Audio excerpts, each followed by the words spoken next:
The time of Ceres' festival had come, and duty kept by mothers every year, when robed in white they bring their first fruit gifts of wheat and garlands, and for 9 nights count love in the touch of men forbidden things.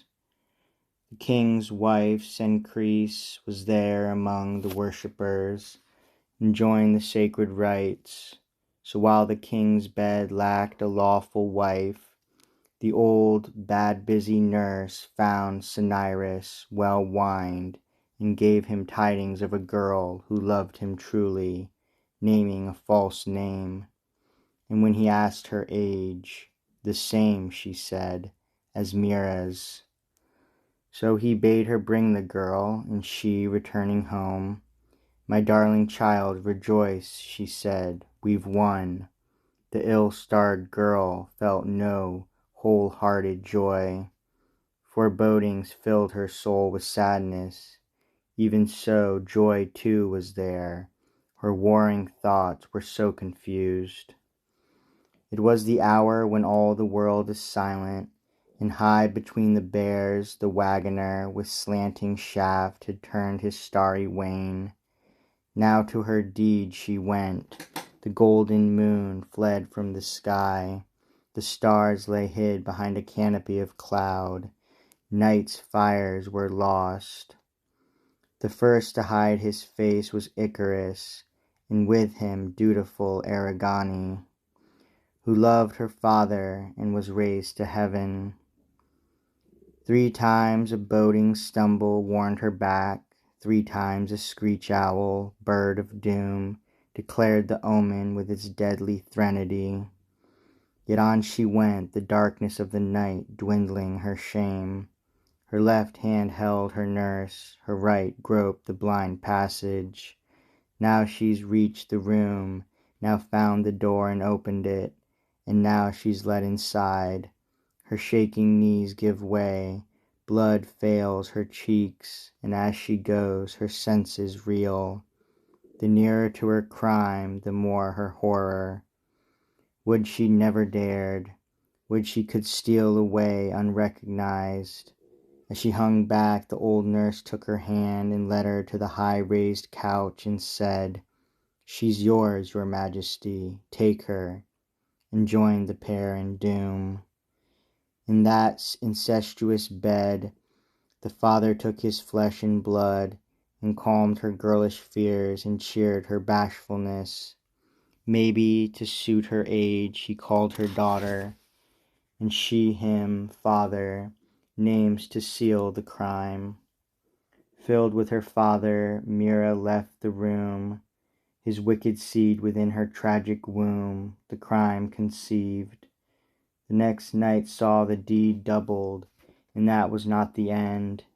At last, after so many times, eager to know who was the girl who loved him, Cinyras brought in a lamp and saw his crime and her, his daughter. Dumb in agony, he drew his flashing sword that hung there.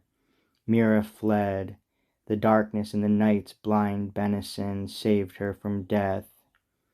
Across the countryside she wandered, till she left the palm-fringed lands of Araby and rich Panchaea's fields. 9 times the crescent of the moon returned, and still she roamed. And then she found at last rest for her weariness on Saba's soil. She scarce could bear the burden of her womb. And then, not knowing what to wish, afraid of death and tired of life, she framed these words of prayer: "If powers of heaven are open to the cries of penitence, I've well deserved, I'll not refuse, the pain of punishment. But lest I outrage, if I'm left alive, the living, or if I shall die, the dead, expel me from both realms. Some nature give that's different. Let me neither die nor live. Some power is open to a penitent. For sure her final prayer found God's to hear. For as she spoke, around her legs the earth crept up. Roots thrusting from her toes spread sideways, firm foundations of a trunk. Her bones gained strength, though marrow still remained. Blood became sap, her fingers twigs, her arms branches. Her skin was hardened into bark. And now the growing tree had tightly swathed her swelling womb, had overlapped her breast, ready to wrap her neck. She would not wait, but sinking down to meet the climbing wood, buried her face and forehead in the bark. Though with her body she had forfeited her former feelings, still she weeps, and down the tree the warm drops ooze. Those tears in truth have honor. From the trunk the weeping myrrh keeps on men's lips, for aye the name of her. The child conceived in sin had grown inside the wood, and now was searching for some way to leave its mother and thrust forth. The trunk swelled in the middle with its burdened womb. The load was straining, but the pains of birth could find no words, nor voice in travail call Lucina. Yet the tree in labor stooped with groan on groan, and wet with falling tears. Then, pitying, Lucina stood beside the branches in their pain, and laid her hands upon them, and pronounced the words of birth. The tree split open, and the sundered bark yielded its living load. A baby boy squalled, and the naiads laid him on soft grass, and bathed him in his mother's flowing tears.